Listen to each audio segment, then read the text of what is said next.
BMKG SMP 2 Palembang memprediksi musim kemarau di Sumatera Selatan terjadi Mei hingga Juni dan berlangsung normal atau seperti 2019 lalu.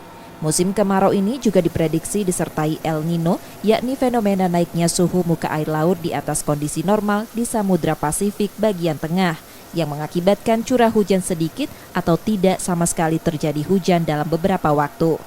Berbeda dalam kurun 3 tahun terakhir, kemarau di provinsi ini cenderung normal, disertai La Nina atau fase dingin, sehingga masih terdapat curah hujan. Signal El Nino pada kemarau tahun ini membuat Sumsel diminta bersiap. Dampak yang timbul dari fenomena tersebut salah satunya kebakaran hutan dan lahan.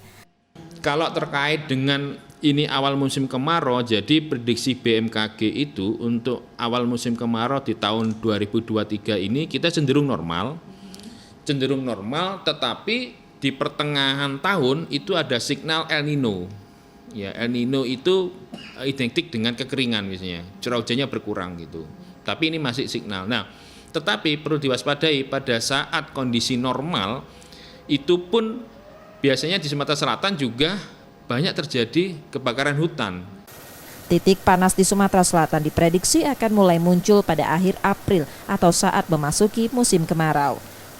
Reski Oktora, Muklas Diferensial, Kompas TV, Palembang, Sumatera Selatan.